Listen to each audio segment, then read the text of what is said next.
what's up? I'm your host, Nija Hood. And I'm Giovanni Vasquez. So we are starting the show off a little bit different today. We're doing a fun little trivia game. Woo! Okay. So as you know, our main headlining performance tonight will be Chill Moody. So in honor of performing, 3 lucky trivia winners of this challenge that we're doing today will win 3 different copies of Chill Moody's poster that he autographed for us. You're such a nice guy. Yes. So 3 people are going to leave tonight very happy, and we're excited. So let's get started. Audience, does anyone have ideas about questions? No. Anybody? Connor, question. Oh, ask one? Or what should we talk about? I don't know, maybe about we're in Philly. Where's Meek Mill from? Oh, true, Philly. Okay, does everyone here know who Meek Mill is? Okay, About to awesome. say. All right, so let's think. Okay, so first question. So Meek Mill often talks about where he's from, where he grew up. So anyone who follows his music would know which street he lives on, right? Okay, so what street did Meek Mill grow up on? Here are your options. Choice number 1, Gratz Street. Choice number 2, Burke Street. Or choice number 3, Norris Street. Who thinks they can answer this question? Dum, dum, dum, dum, dum. Okay. All right. We got somebody. All right. Nope. Okay, so what's your name? Jihad, Jihad. All right, so tell us, what street did Meek Mill grow up on? I would have to say Burke Street. Burke Street. We have a winner. Okay. This poster is for you, sir. Here you go. Put it up on your wall. Be careful. Yes. Don't put Lucky it up in winner. your car. That's dangerous, Okay. though. Yes. All right, so Gio, let's take this next question. All right. All right, you want me to take it off? Yeah. All right, so what can we ask? Let's ask something not have to do with Philadelphia. How about who had recently the shortest song, shortest song length, not like duration, like shortest song length on the top 100 Billboard list? Now, was it A, Lil Uzi Vert, B, Lil Pump, or C, Trippie Redd? Now, who wants to answer this question? Please raise your hand and do not be so shy. Oh, my man over here. Wait, what's your name? Hold on. Let's go a little bit up here. What's your name, homie? Hi, I'm Lawrence. Great confidence. I love it. So what's the answer? Can you tell me? I'm gonna have to go with Little Pump. Lil Pump is correct, and he did it with Gucci Gang. Not part of that song. But you also win a nicely signed Chill Moody poster. Be careful. I'm so sorry. All right, Nija, take away with the last question. Okay, so last question. So anyone who follows hip-hop should know the answer to this question because the answer is, I want to say self-explanatory because he prides himself on it. He's always talking about it. So here's your question. So which of these artists went platinum with no features? Not All right. one. So choice number 1, Kendrick Lamar. Choice number 2, Drake. Or choice number 3, J. Cole. Okay, so who thinks they can answer this one? I love the confidence in the Okay, room. yes, so much confidence. All right, you. What's your name? My name is Ricky. All right, So happy. Yeah, so which one is it? Who applied with no features? I'm a huge Drake fan, so I'm gonna have to go with Drake. Oh, man. No. Disappointed everybody. Thanks for participating, but that is not your answer. Okay, who here could redeem Ricky? All right. You sure? What's your name? Connor. All right, so Don't mess it up. please redeem Ricky. Who is it? I'm gonna have to go with J. Cole. Yes! Congratulations! You won our last copy of the signed Chill Moody poster. Yes, congratulations. So, thanks everybody for playing. all. This is Thank a you all. fun game, You're all something a little beautiful souls. different. Yes. So, without further ado, let's get into the show. Woo!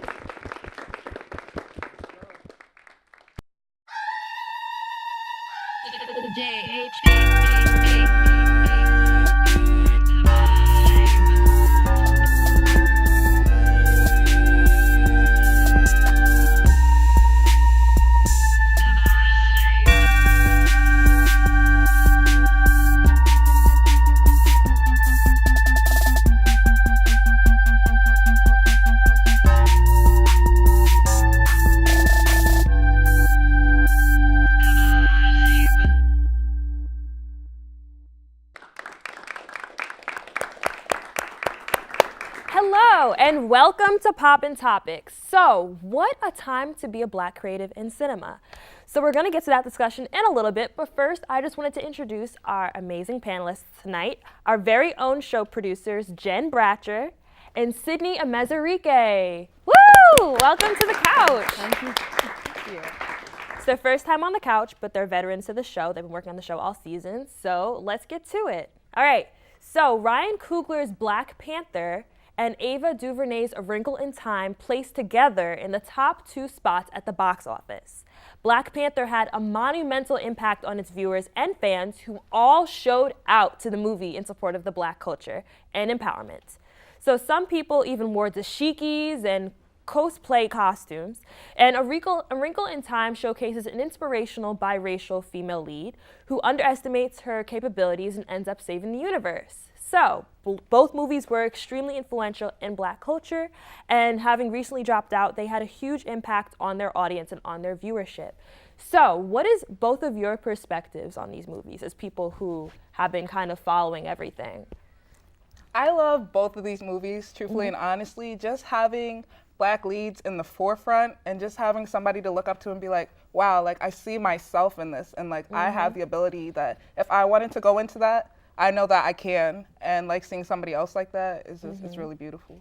Yeah, I think it's really great. I think there's been like a lack of representation, like there's always has been, and I think this is something like a lot of people never seen. Like I've never seen a Black super, like in recent memory, I don't think we don't, like name a Black superhero. I don't think they're like few and far between.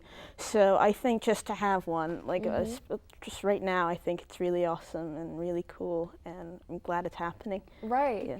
So like I know when me and my girlfriends, we went to see Black Panther, like we went all out. Like we had our afros out, we were wearing our black leather jackets, like we were really proud, and just other people, someone wore a cape, and like everyone was just really proud of this movie. Like what exactly do you think it was about this movie that made people show out more than like other movies that had like a predominant Black cast, Black storyline? I think just the fact that it's like the first of its like kind, like before, we've never had like a Black, like I don't know, just everyone wants to see what like the spectacle is, like what makes it so great, and I don't think they were like disappointed when they came out. It's like an awesome cast, like they've got like a big production budget, they like make this great thing, and you're just like, what is, I want to see what this is, and I think that's what a lot of people came out to do, especially the first like opening weekend. It broke records. They a lot of people showed out. So Black people tend to like really be in the background of a lot of movies that I've seen, and I guess just the spectacle of seeing so many Black actors and actresses be on the forefront and in like the front of the story rather than being in the back and seeing like other races like in the back. Like it's like, oh wow, like we can take control of our own narrative and be in the front. Yeah, in particular, like as Black women, like what does this movie mean to you? Because like for me personally, it was really awesome seeing Black women who were essentially the stars of this movie, and they were wearing their natural hair. You know, we don't see that very often. Even if Black women are represented on the big screen, you don't see them wearing their natural hair and wearing afros. Like in particular, I had seen this one behind the scenes clip where the stylists explicitly only styled their hair in their natural state, and that meant a lot to me as someone with natural hair. So like, what do you guys think about that? yeah, I remember watching the movie and feeling like totally empowered, like watching the female cast. I don't know, they were just smart. They were so smart, like intelligent. They were like, I don't know, just like they're scientists, and it was like really empowering to like, I don't know, like break a stereotype as to like what a Black woman is or what they can do or what they can accomplish, and just seeing actors in that or characters that break that mold, I guess, is really cool. Yeah, I agree. Definitely to go along with that, like breaking the stereotype, it's usually like the angry Black woman, and to see just strong, fierce, independent Black women rather than seeing the former. It's really such a beautiful thing. And when I was younger, like I used to wear my hair and it was relaxed, and I was really scared to come out and be my natural self. But to see this movie and to see so many Black women embracing their natural beauty really moved me, and I'm really happy for my own natural self too. Yeah, I agree. And like the black women, they weren't just in the shadows of the movie. They were holding the tribe down. Like they had a huge impact on the storyline of the film and just in general. So that was really inspiring. And also touching on A Wrinkle in Time, seeing how many young black girls have gone out to see this movie and the impression it had on them, girls who are younger and impressionable, it attracted a younger demographic, like, you know, adolescent, like elementary school age. What do you think about that impact? Right. I feel like it shows them that they could like choose any, like, especially I actually forget the director or the screenwriter. Ava DuVernay. Huh? Ava DuVernay? Yeah, Ava DuVernay. Yeah, I feel like she's like an inspiration. Like I could go into like what is like seen as like, I don't know, she's like in the entertainment industry, I feel like it's predominantly male. And I think for especially like young black children, just to see someone taking that role, and I'm just opening up like this whole, just like I could be that, I could do that. Yeah, I agree. And not only were both of these movies highlighting black stories, but they were told from black perspectives. So we're seeing predominantly black writers and black screenwriters and directors behind the scenes. So what do you guys think of that? How does that change the perspective or the stories that are being told and the way it's being told? Right. You can take it on. You got it. I think it's important that we're able to like portray our own narrative because I feel like what we learn in schools, it's like a pretty whitewashed version of history, and we exclude things that make us uncomfortable.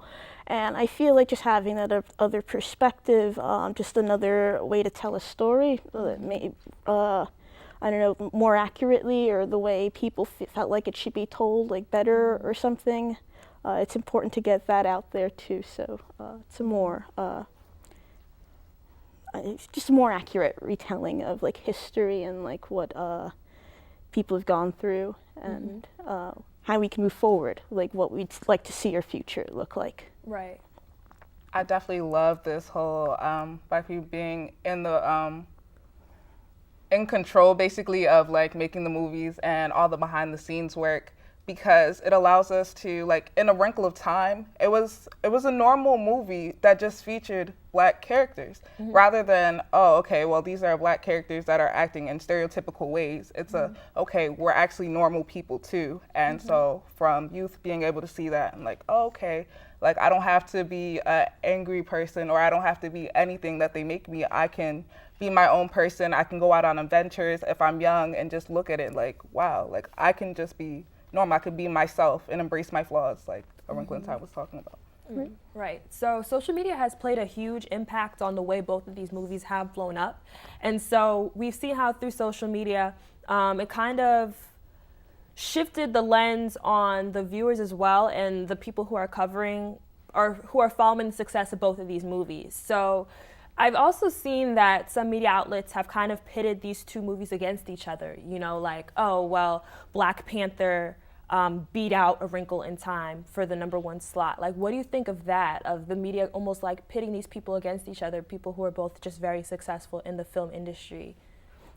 I can't really explain, like, I don't understand why they'd want to do that. I don't know.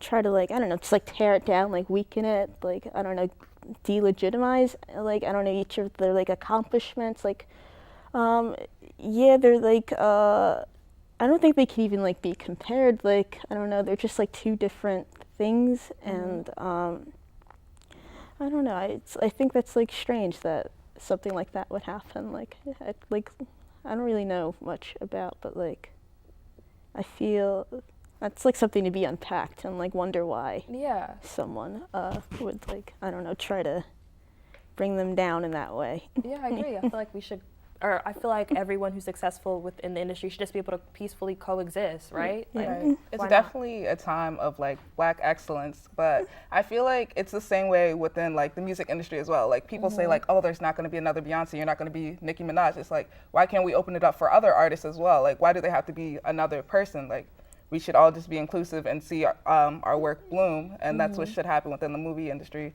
And I just don't understand why they would put the two against each other. I personally feel like it might be an intimidation thing, seeing two people who are black, who are in this industry and are very successful in creating things that are making a huge impact, you know, because the television industry, the film industry are both two of the most influential mediums out there. So to see Black people conquering those mediums, I think is something that might be threatening to a lot of people. So it makes sense to pit them against each other because that's an attempt, I feel, to kind of just bring them down and weaken them.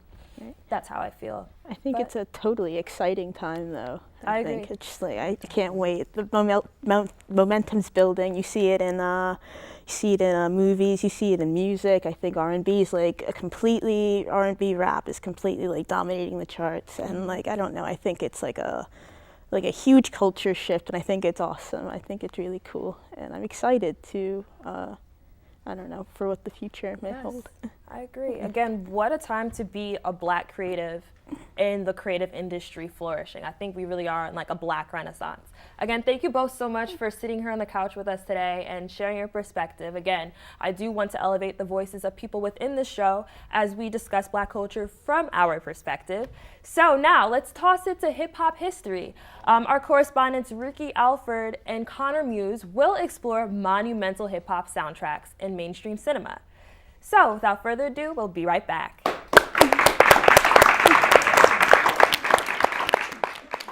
What's going on, everyone? My name's Connor. And I'm Ricky, and welcome to our newest edition of Hip Hop History. In this episode, we will be exploring hip hop influences in mainstream cinema. When the 90s sci-fi classic Men in Black came to theaters, starring Philly's own Will Smith, it was one of the biggest rap soundtracks to hit mainstream audience. The Columbia Records produced soundtrack had a whole line of popping rap and R&B artists, including Nas, Alicia Keys, De La Soul, D'Angelo, The Roots, and Will Smith himself. The movie Juice has for a long time been correlated to hip-hop culture, not only for Tupac's notorious role, but for Queen Latifah's appearance as well. The music in the movie had both 90s club jams and classic gangster rap from the golden age. Some famous tracks include Uptown Anthem by Naughty by Nature, Juice by Eric B. and Rakim, and Big Daddy Kane's Enough Respect. Will Smith and sidekick Mara Lawrence starred together in 2003 movie Bad Boys 2, taking place under the Miami sun with smooth and familiar arch tracks making the soundtrack a hit.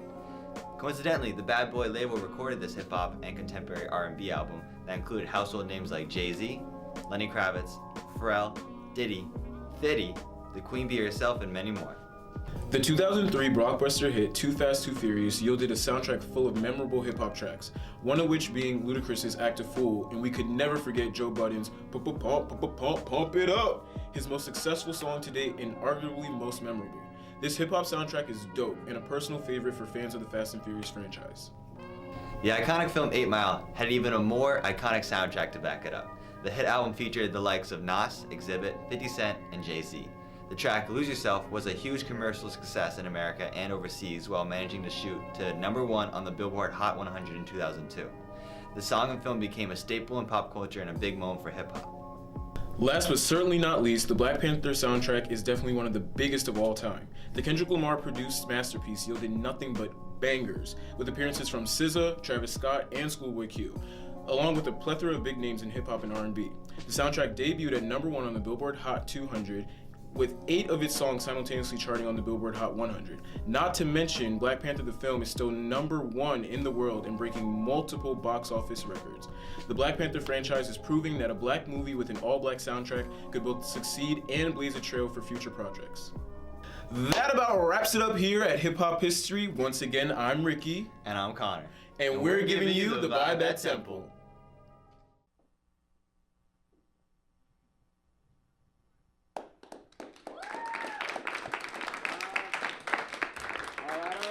So, we're switching things up a bit for this episode. Instead of doing our typical rap battle, where we have 2 rappers, 3 rounds, and 3 different beats, we're going to be doing a single-take cypher. We got 2 talented MCs who will take the mic tonight and go bar for bar to win the hearts of our judges.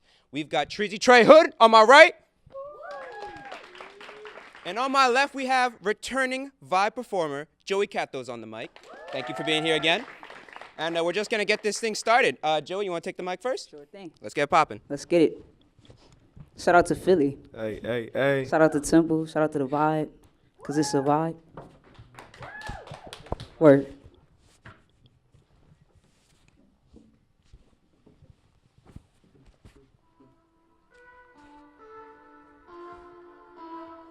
Check. Cat those on the track again, now I'm back again. Had to spend some time on the west side. Now I do it big like Best Eye. Reppin' Philly like Left Eye. We used to packing out shows, making people move. We lit at the functions.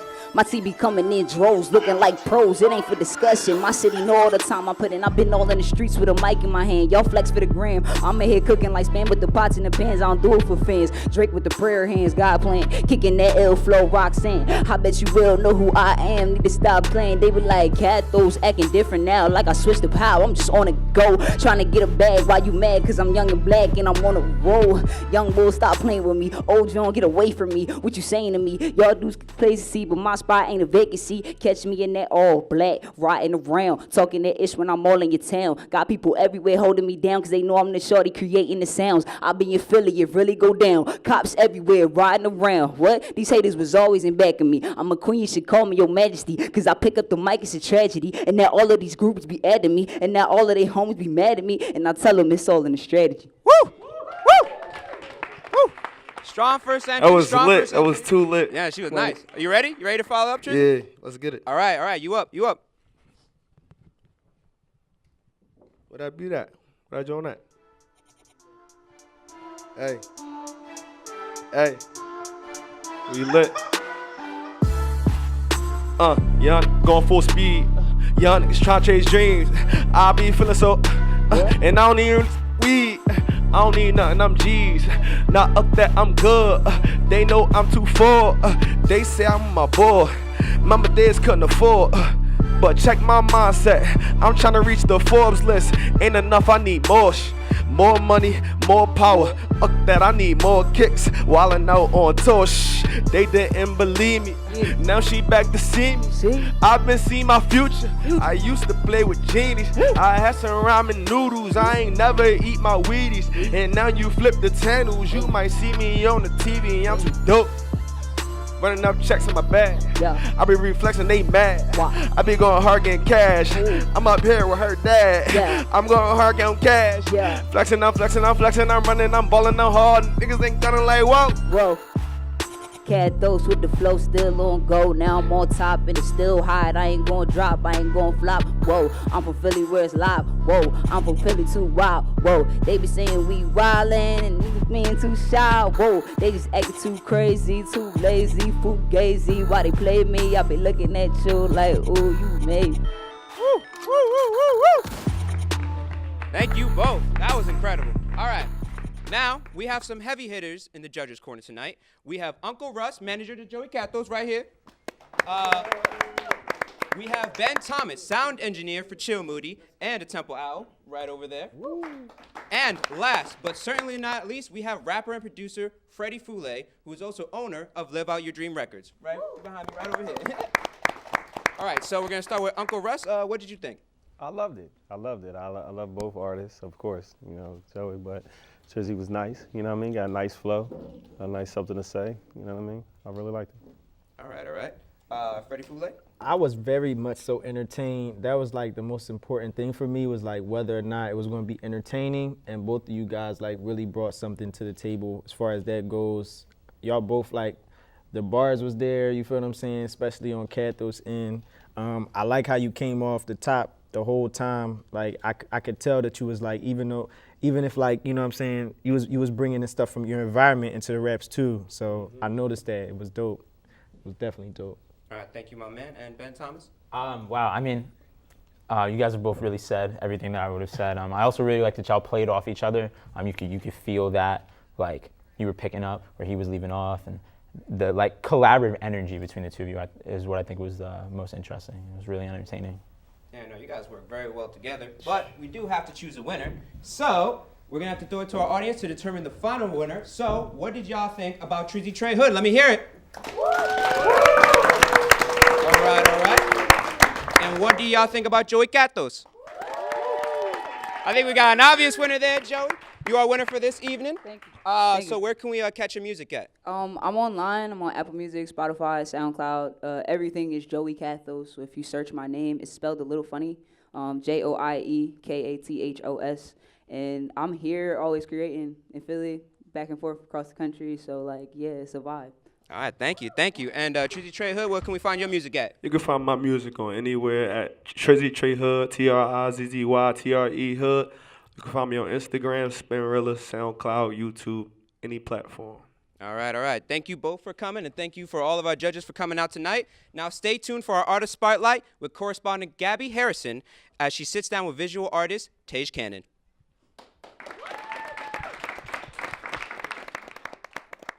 What's up, guys? It's Gabrielle Harrison, and we're here with The Vibe. I'm doing my Artist Spotlight with Tajmir Cannon. All right, so let's get into it. Okay, so now I see on your hoodie, you go by the name Pasque. So tell me a little bit of what that stands for and how it got started. Okay. So Pasque actually started a little bit before I was painting. I used to just draw. I could always draw, so I would just draw like sketches of like models, female and males wearing different clothes and stuff like that. Because I used to just really be into fashion. Growing up as a kid, I was really into streetwear, just hanging out downtown with my friends. And so I wanted to create my own streetwear brand, something that I could wear myself and be unique and different, and that me and my friends could wear. So one day I was sitting at the table, was writing all these acronyms, just writing down letters, and I came up with the name Pasque. And once I had the idea, it just kind of formed over the years, over time, and then people started just calling me Pasque, and then it just became my name, really. And then, it just kind of, now it's just kind of all falling in line with, like, the art and the fashion is kind of connecting together. So it stands for, right now, it stands for Paint on Sew, curating everybody. And that means, Paint on Sew is kind of what the structure of what my fashion is about. It's art coming into fashion, and I'm doing a lot of sewing and painting on clothes. And then fabrics also find its way in reverse, like, to my artwork. Okay, so we have a lot of your work right here around us. What do you paint about? What do you gain inspiration from? I paint about life. I paint about the world around me versus the world that I'm creating for myself. Within that, I found that my work is definitely about love and family and finding yourself and, just continuing to become better as a person, become better as a human being. I'm an expressionist. I like to experiment. I like to push the boundaries of expressionism, just giving off vibrations. Nice. So let's talk about some of your accomplishments. I know a couple of them already, but I'll let you get into what you want to get into. Coming up this summer, 6 weeks residency at Yale Norfolk. That's going to be like a huge thing for me. I showcased some work last Miami Art Basel. I was one of the younger artists down there too, so that was a vibe. That was crazy actually, because I just didn't know what to expect. It was my first Art Basel, and I was down there just going with the flow and just meeting people, connecting with other creatives from all around, like from New York, LA, Miami. That was real dope. So what made you come to art as a career in your life? Like, what set you on this path? Honestly, for one, just following my heart. That's like what my work is about, is, understanding yourself, understanding what your purpose is, and, understanding universal language of where you're trying to get to and a goal you're trying to reach. And for some reason, that calling for me is art. It just brings that out of me. So, and then I think another big part of it is just like having influential people around you, like people telling you or encouraging you to do something, like to follow your passion or follow what you're doing. I got great people around me that are encouraging me and telling me like, yo, you got talent, just put the work towards it, just keep working at it, and it'll fall in line. So, and that's what I'm kind of sticking to, just following my heart and keeping influential people around me. All right, well, make sure you guys go follow him on social media, and also follow us at The Vibe TUTV on Instagram, Twitter, Facebook. It's been great having you. This has been The Vibe at Temple. I'm Gabrielle Harrison. Thanks, guys.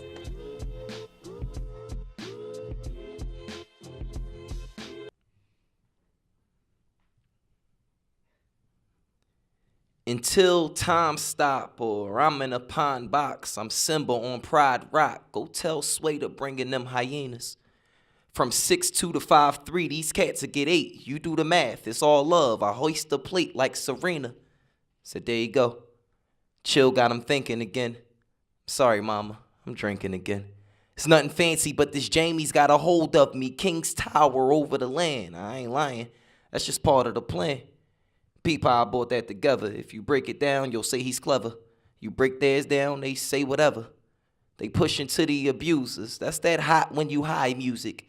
See, they make fiend music. I make theme music. I paint a picture so vivid, could write a scene to it.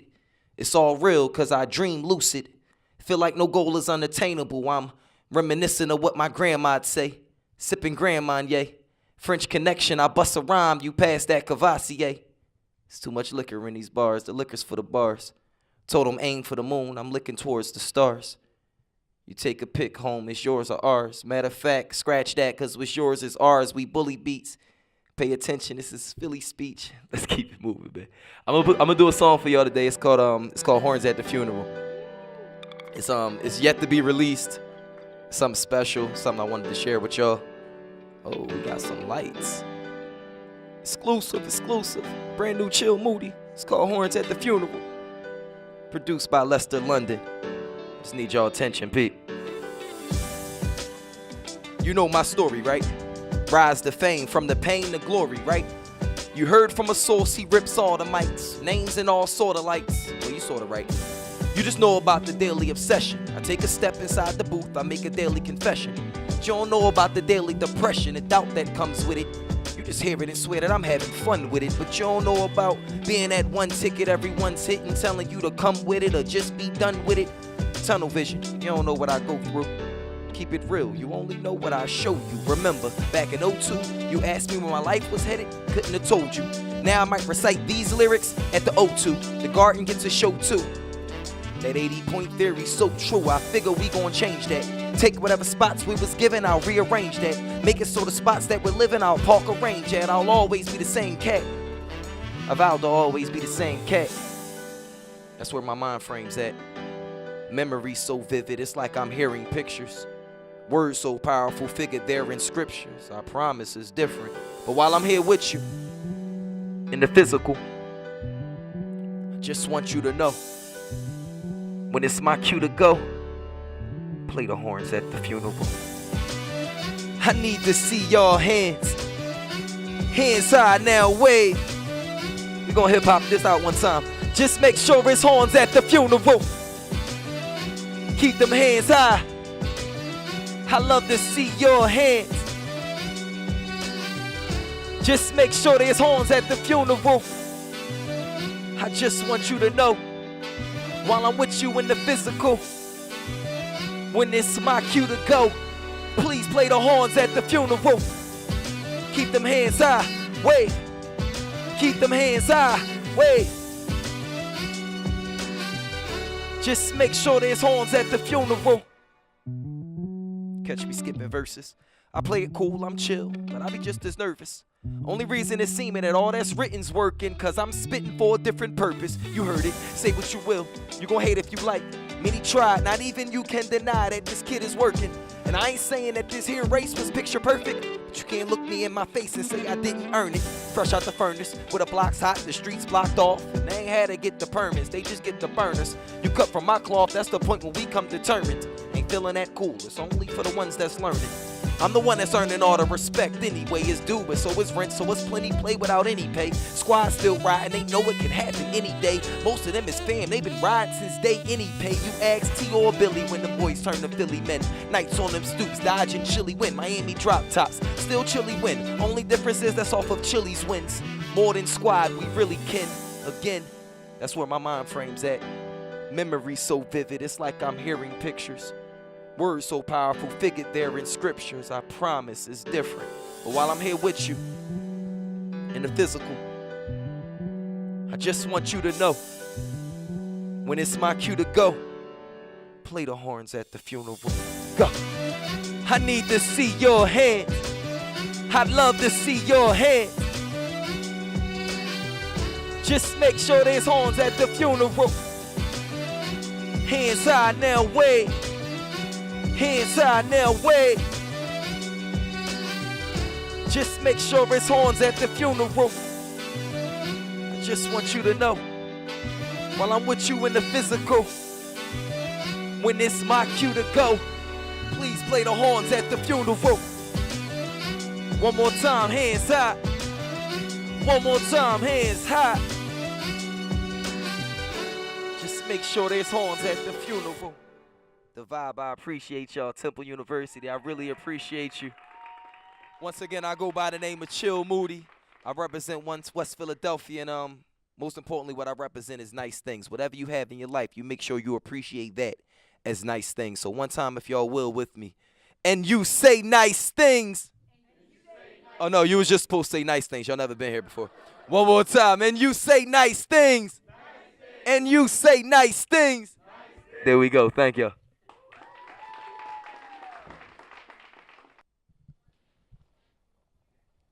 Yes, thanks to the cast and crew for another great episode. Special thanks to our guests that we featured in today's episode. Thanks to Trizzy, thanks to Joey Cathos, and last but definitely not least, thanks to Chill Moody for coming out and having a great show.